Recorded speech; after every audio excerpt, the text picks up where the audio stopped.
الله الرحمن الرحيم. اللهم صل وسلم وبارك على سيدنا محمد وعلى آل سيدنا محمد. ازيكم يا حبايبنا؟ عاملين ايه؟ وحشتوني جدا جدا. هنعمل النهارده ان شاء الله مع بعض الكبسه بالفراخ. هي في الكبسه باللحمه وفي كبسه الفراخ. احنا النهارده هنعمل الكبسه السعودي بالفراخ في حله واحده وبتبقى تحفه بصراحه. يلا نبدا على طول في مقاديرنا. ما تنسونيش من اول الفيديو كده في اللايك والشير والاشتراك في القناه، ويلا نبدا في وصفتنا. اول حاجه معانا الفراخ غسلنا ومنضفينها ونقعينها في المحلول بتاعنا زي ما احنا اتكلمنا كتير عن الموضوع ده. هنبدا على طول الوصفه بتاعتنا. مش هشغلكم بقى بمقادير واقول لكم المقادير كذا كذا، لا احنا هنحط المقادير خلال واحنا من ايه شغالين في الوصفه بتاعتنا، عشان ايه ما صعبش عليكم الفيديو ولا ازحمكم ايه بمعلومات كتير. كل خطوه هتشوفوها معايا. اول حاجه حطيت انا الوك بتاعتي على النار، حطيت فيها معلقه سمنه. تمام كده. هحط على السمنه دي السمنه هتطعم لك الاكل وهتخليه طعمه حلو. هحط عليها برضو الزيت. حط شويه زيت كده حلوين. كميه الزيت اللي انت هتحطيها والسمنه دي اللي انت هتعملي بيها الاكله بتاعتك كلها. تمام. حط مثلا الكميه دي كده حلوه قوي. هتسخن بقى، يسخن معايا الزيت بتاعي والسمنه واقول لكم هنعمل ايه. حبايبي كده ايه سخن معانا اهو الماده الدهنيه بتاعتنا. اعمل ايه بقى؟ الفراخ بتاعتي انزل بيها واحده واحده.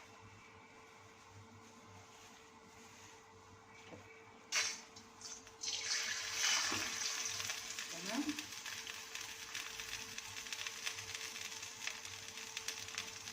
وايه وما انزلش ورا بعضه عشان الفراخ ما تنزلش ميتها. يعني ايه انزل بقطع واستنى شويه. تمام.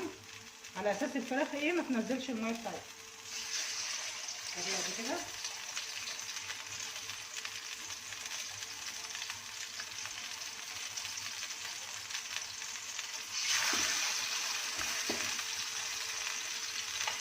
يستحسن الفرخه بتاعتك تقطعيها كده على اظن كده 8 قطع على اساس يبقى السوا بتاعتها كويس. يعني ايه سواها يبقى حلو.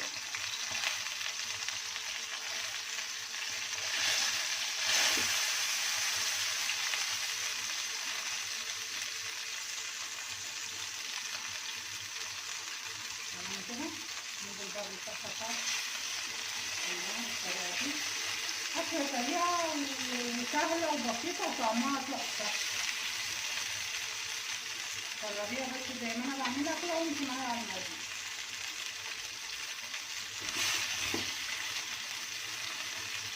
معلش أنا بتأخر معاكم في الفيديوهات، بس بصراحة انتوا اللي بتخليني أتأخر في الفيديوهات، لأن أنا مش لاقية تفاعل على القناة. يعني الاشتراكات مفيش، اللايكات، المشاهدات، فعشان كده يعني ايه مش متحمسة للقناة شوية، بسبب لو هتشجعوني واحد هيشتغل عليها على طول. هسيبها بقى مش هاجي يمها خالص خالص الا لما تاخد لون من الناحيه التانيه وهقلبها معاكم. حبايبي كده ورجعت لكم تاني. انا قلبتها خلاص، خدت من الناحيه دي صدمه باللون ده. احنا عايزينها تبقى اللون ده. خلي بالك طول معاها، يعني سيبيها لغايه ما تاخد اللون معاها. وطول ما هي ما خدتش اللون هتبقى لازقه معاكي. ما تحاوليش تشيليها، لان انت لو شلتها تبوظي شكلها ومش هتنفع. ماشي هتلزق منك وكده. سيبيها براحتها خالص لما تاخد اللون اللي احنا عايزينه. وقلبناها على الناحيه التانيه خدت صدمه. تمام. فاثناء ما انا قلبتها رشيت شويه ملح صغيرين عشان توحدي اللون، وشويه فلفل اسمر بس. كده هي خدت من الجنبين كده اللون اللي انا عايزاها. ابدا اقطع اشيلها كده.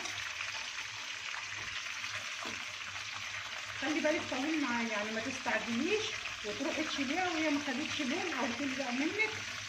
كده لا مش هتديكي نتيجه حلوه. وكمان هي يعني اللون اللي انت بتديها ده كمان بيساعدك على سوى الفراخ. يعني ايه بيساعدك الفراخ بتاخد سوى معاك. تمام كده. خلاص كده طلعناها اهوت. تمام. هنعمل ايه يا سيدي؟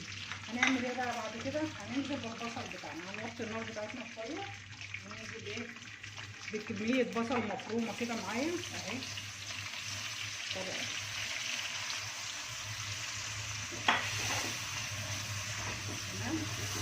كل اللي في الحله ده حاجات جميله هتديكي طعم للوصفه بتاعتك. ما تقوليش مثلا هي اتحرقت او كده، لا. كده ممكن معاكي خطوه خطوه اهوت.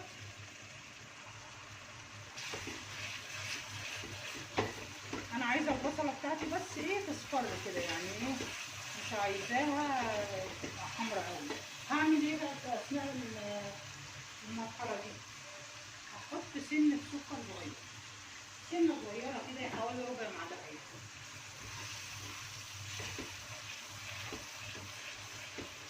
دي ممكن تعملها بالرز البلدي وممكن تعملها بالرز البسمتي، يعني ايه حسب اللي متوفر ليكي. يعني انت مثلا الوقت انا عامله مثلا رز بسمتي، لو مش متوفر معاكي تبقى وصفتك واحد، لا اعمليها بالرز البلدي العادي المصري بتاعنا.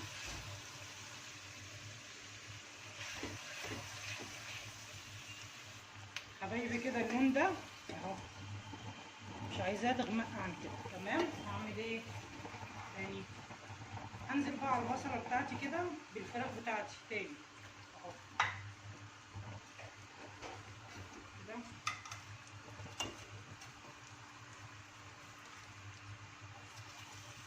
كده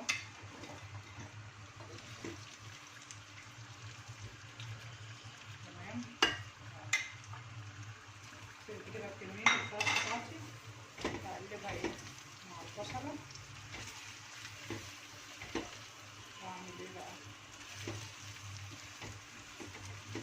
انزل بقى بايه؟ بالبهارات بتاعتي. بهاراتي بقى معايا هنا دي بهارات فراخ معلقه صغيره، اللي هو اللومي اللي هو الليمون الناشف ده. انزل بقى بيه كده على الفراخ. ورق لورا، حبهان، قرنفل، هنزل بيهم كده واقلب ايه البهارات بتاعتنا دي. تمام. هنزل بقى بقيه البهارات بتاعتي. معايا كركم، ومعايا فلفل اسمر، ومعايا بابريكا، ومعايا كزبره، كمون، قرفه، كل حاجه معلقه صغيره. هو الكاري بس الكركم المعلقه كبيره. تمام كده. بقلبها ايه، بس انا عايزه ريحه ايه التوابل بتاعتي دي تتحمص مع الفراخ كده وتطلع ايه شويه.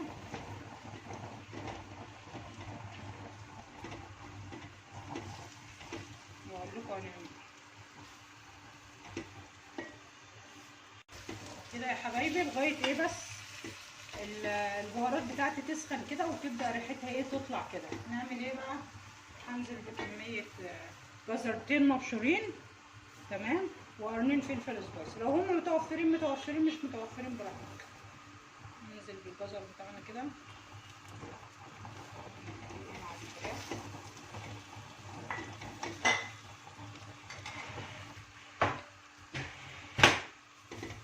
ندي تقليبه بقى كده معاها.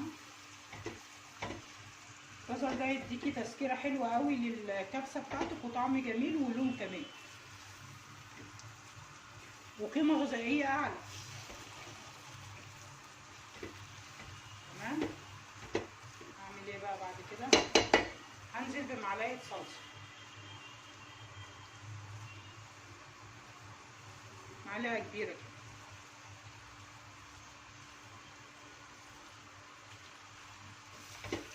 ماشي. واقلبها.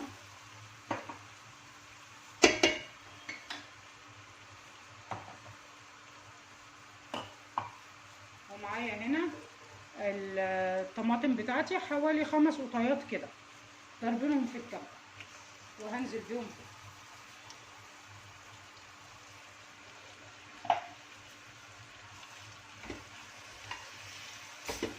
بالطريقة دي كده اهو. واقلب ايه شوية الحاجات الحلوة بتاعتنا دي مع بعضها.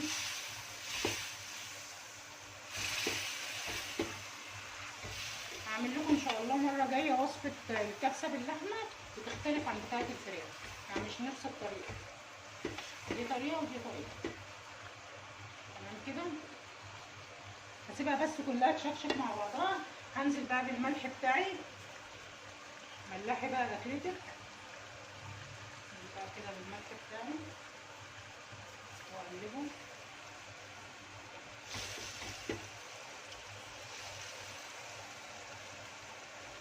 واسيبها بقى ايه تاخد من بعضها بس شويه، وهرجع لكم تاني اقول لكم هنعمل ايه. شايفين يا حبايبي؟ يعني سيبناها حوالي ما يجيش كام دقيقه كده بقى بالشكل ده معايا. على فكره الكاميرا ظالمه لونها الحقيقي. هعمل ايه بقى؟ زي ما احنا متفقين بنزود اكلنا ميه سخنه، لما اسخنها الكاتل بميه سخنه وازود الوصفه بتاعتي. انا بحط كده عارفه مقداري، انت لو مش عارفه مقدارك هتعملي رز بسمتي، كوبايه الرز البسمتي عليها كوبايتين ميه، الرز المصري كوبايه الرز المصري عليها كوبايه ميه، تعايري بقى. لكن انا عارفه مقدار، يعني انا عارفه متعوده يعني. تمام؟ يعني انت مثلا هتعملي كيلو رز بسمتي هتحطي 8 كوبايات ميه، تعايري بكوبايه، والكوبايه اللي هتعايري بها الرز هتعايري بها الميه. اتفقنا؟ هسيبها بقى تاخد غلوتين كده معاه على ما اغسل الرز البسمتي وارجع لكم تاني. حبايبي كده رجعت لكم تاني اهو، خدت غلوتين بس اهو بالطريقه دي، وغسلت الرز البسمتي بتاعي. انزل بقى بيه على الفراخ بالطريقه دي كده، سهله وفي حله واحده ومش هتاخد وقت، والطعم حكايه.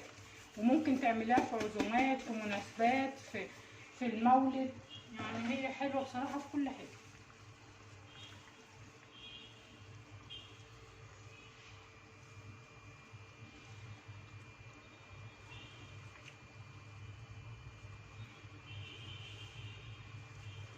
كده بالطريقه دي هسيبها بقى ايه مع نفسها، واول ما تغلي شعار القناه ايه، غطي ووطي، نغطي ونوطي عليها براحتنا. بس هنسيبها بقى مع نفسها، لما تستوي هرجع لكم تاني. اللي وصل معايا لغايه دلوقتي ما ينساش يحط اللايك. طيب ورجعت لكم تاني، يلا نبص على الايه، على الكبسه بتاعتنا كده، ونسمي الله. بسم الله الرحمن الرحيم. بسم الله ما شاء الله، بسم الله ما شاء الله، جميله تحفه،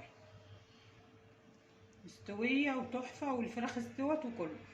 هغرف بقى وارجع لكم بقى في التقديم حبايبي. وكده شكل طبقنا النهارده زي ما انتم شايفينه، بسم الله ما شاء الله، جميله جدا. امشوا على الخطوات دي واعملوها بنفس الطريقه دي، هتنجح معاكي وهتطلع في منتهى الجمال. وده كان فيديو النهارده، يا ريت تدعموني باللايك والشير والاشتراك في القناه، والسلام عليكم ورحمه الله وبركاته.